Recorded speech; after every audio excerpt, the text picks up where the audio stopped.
Hoje nós vamos falar da responsabilidade sagrada da igreja, do líder religioso e o seu dever de denunciar abusos religiosos.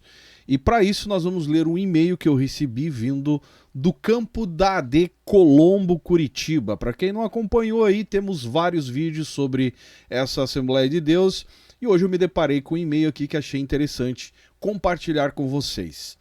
Afinal, uma liderança espiritual é tida como um profundo respeito e influência no meio de uma sociedade, mas não pode se ausentar da responsabilidade diante de Deus e da própria comunidade da sociedade em si.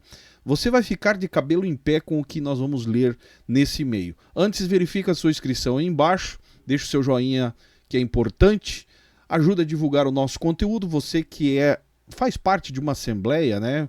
Ajude a divulgar o nosso conteúdo, se inscrevendo no canal, também, se não é inscrito, dando uma verificada para ver se o YouTube não te desinscreveu. E bora pro assunto do vídeo de hoje. Olha só, boa noite, Zion. Gostaria de solicitar que este relato fosse mantido em anonimato, mas que também sirva para alertar as pessoas que estão em posição de liderança nas igrejas. Lembrando que o relato não é anônimo, a pessoa que mandou o endereço tem tudo, não é uma pessoa anônima, está só pedindo para manter o anonimato e nós vamos respeitar isso, até porque eu respeito mesmo quando não pedem. Em 2015, participei da Assembleia de Deus de Colombo, congregação Petrópolis. Era uma igreja jovem que se destacava por sua dinâmica diferente da Assembleia de Deus tradicional. Muito em função do pastor conhecido como, eu não vou dar aqui o nome também, que exercia a função de mentor para todos os jovens, os quais o admiravam profundamente. Aproximando-me dele, comecei a participar das células na sua residência, assim como muitos outros jovens. Com o passar do tempo, desenvolvemos uma amizade próxima. Saímos juntos com frequência e, algumas ocasiões, até dormia na casa dele. Ele se tornou um mentor para mim, abrindo-se sobre os seus problemas e desafios pessoais. Vai percebendo a sutileza desse pastor aí, cara. Certa noite, ao dormir em sua casa, ele deitou-se ao meu lado e começou a me tocar. Na época, eu tinha aproximadamente 15 anos. Inicialmente pensei que estava sonhando, mas ao acordar fiquei paralisado de medo. Guardei essa experiência para mim, acreditando que poderia estar interpretando os fatos de forma equivocada. Aqui dá para dar uma respirada, cara, porque olha, é isso que acontece na verdade, né? A pessoa não acredita vindo de um pastor. Contudo, em outra ocasião em que dormi em sua casa, ele repetiu o ato, tocando em minhas partes íntimas. Fiquei horrorizado e, na tentativa de buscar apoio, conversei com um casal de amigos sobre o ocorrido. Eles sugeriram que eu falasse com o pastor presidente, pastor que é o atual, né, que foi afastado e está aí querendo se manter na presidência. Ele conversou com alguns amigos e esses amigos sugeriram que ele falasse com o pastor presidente. Esse mesmo do bafafá aí na AD Colombo. Relutante, optei por abordar o próprio pastor, né, o abusador aí, diretamente. Ele negou as acusações, alegando que eu estava mentindo e fazendo teatro. Após sair da casa dele, consegui uma reunião com o pastor, que é o atual presidente aí de Colombo, né, que foi afastado pela convenção e está aí querendo se manter na presidência, levando um dos meus amigos como testemunha. Durante nossa conversa, que durou cerca de 1 hora, o pastor Siqueira reconheceu a gravidade da situação e afirmou que conversaria com o tal dito cujo abusador aí, conhecido como pastor na época. Infelizmente, não houve consequências para o dirigente, né, o pastor aí que cuidava a congregação, que acabou se afastando da congregação e se mudando para Minas Gerais, onde estabeleceu uma nova igreja. Para minha surpresa, até hoje, o Edilson Siqueira mantém uma amizade com esse pastor, visitando-o para pregar na igreja que ele fundou. E aqui eu abro um parênteses. toma cuidado quando você participa de uma igreja independente. Você não sabe que tipo de pastor está ali. E os pastores não adianta nem ficar revoltado comigo aqui, porque não estou generalizando também, mas ao mesmo tempo alertando, porque nem todos que se dizem pastor... Olha o caso aqui. Esse pastor foi denunciado ao seu presidente. O que aconteceu no final das contas? O caso reconhecido como grave e o pastor simplesmente mudou, foi para Minas Gerais, abriu a sua própria igreja e segue. E a pergunta que fica no ar, segue fazendo o quê como pastor? Fecha aspas. Este é o meu relato. Não busco criar problemas, apenas sinto a necessidade de compartilhar essa experiência. Peço, por favor, que minha identidade permaneça em anonimato.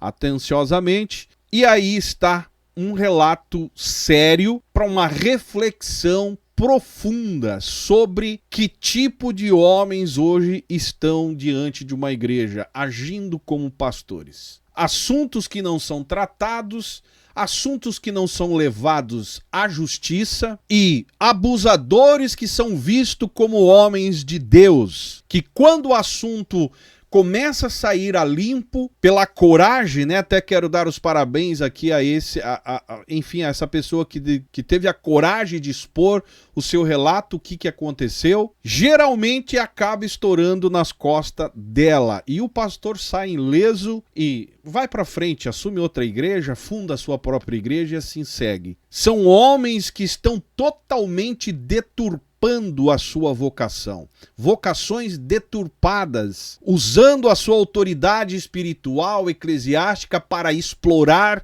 manipular, abusar, especialmente de jovens, sobre o seu cuidado, né? Aqueles jovens que estão ali para ser protegido por ele. E a família confia no final das contas, e se você acompanha o nosso trabalho aqui, sabe do que eu estou dizendo. Isso aqui não é o primeiro.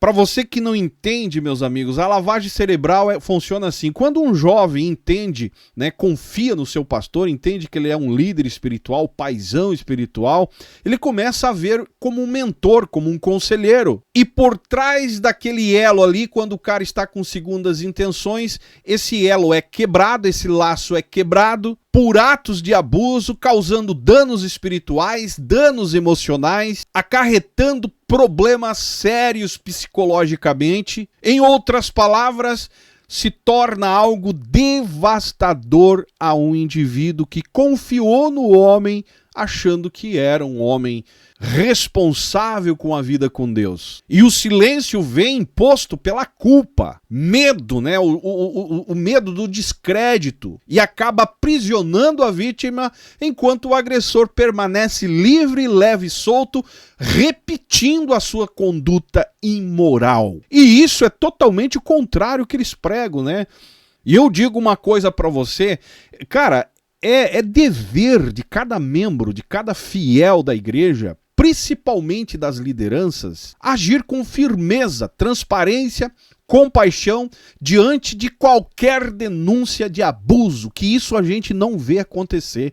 Eles tentam abafar, jogar para debaixo do tapete e o homem segue livre enquanto a vítima fica para trás com os seus traumas, os seus problemas. E aonde fica aquele texto, né, que quem sabe fazer o bem e não faz, comete pecado, que é em Tiago, né, se eu não estou equivocado, deixa eu achar aqui, Tiago, vamos lá, Tiago 4, se eu não estou equivocado, 4:17, olha o que diz. Aquele, pois, que sabe fazer o bem e não faz, comete pecado. Isso quer dizer o quê? Que quando uma liderança escolhe não investigar, não agir, ou pior, proteger o abusador, torna-se cúmplice da dor da vítima. E o que mais tem nesse Brasil afora aí é pastores cúmplices, e vão ter que dar conta uma hora ou outra, porque o preço vem, a conta chega. Esse relato aqui, por mais que estou fazendo aquele em anonimato, é um grito, meus amigos, um grito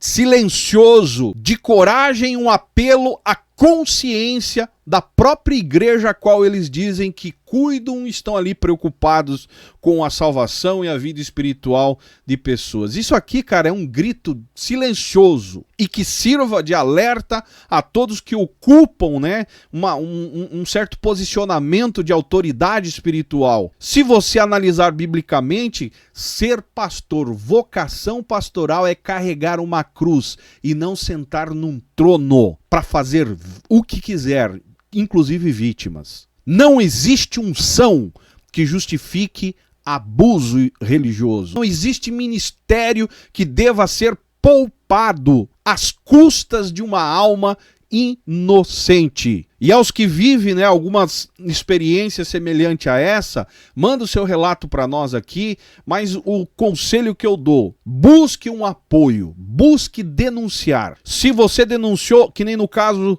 que aconteceu, foi que um pastor de uma congregação ligada a uma sede, a uma igreja sede, foi levado o caso para o pastor da igreja sede. O pastor não resolveu, meu amigo, é justiça, vai para a delegacia, registra um boletim de ocorrência, denuncie o problema e a omissão do próprio líder da igreja. Sempre que possível, você pai, mãe, você jovem, sempre que possível, denuncie. Porque Deus, segundo a Bíblia que eles mesmos carregam aí, Deus jamais vai abandonar aqueles que sofrem injustiça. Porque eu ainda acredito que a justiça de Deus jamais falha. E eu encerro o vídeo dizendo que haja arrependimento aonde estiver havendo culpa e justiça aonde está havendo omissão e cura aonde estiver havendo dor, porque estamos cansados de ver pastores, líderes omissos diante de vítimas. Nós acompanhamos aqui o caso da Igreja Alcance. Até hoje não saiu uma nota sequer do próprio pastor a respeito do assunto lá do Grubert. Quem acompanhou o caso lembra. Até hoje, todos omissos, em silêncio. Enquanto isso, a mãe, a vítima, correndo atrás para resolver um problema. E aqui, mais um caso, né, de omissão e desta vez no campo da Assembleia de Deus de Colombo. Uma verdadeira lástima e fica provado que comprometimento com o que falam e dizem fazer, que é a obra de Deus, eles não têm um pingo de responsabilidade. Eu encerro o vídeo por aqui, deixe seu comentário aí embaixo se você concorda comigo. Se não é inscrito do canal, se inscreve, deixa o seu joinha que ajuda muito e agradeço aí a confiança por contar a nós aqui e deixarmos expor e através disso alertar outras pessoas. Denuncie. Me segue nas demais redes sociais e esse é o canal Fala Zay. Estamos juntos por um Brasil e um mundo melhor.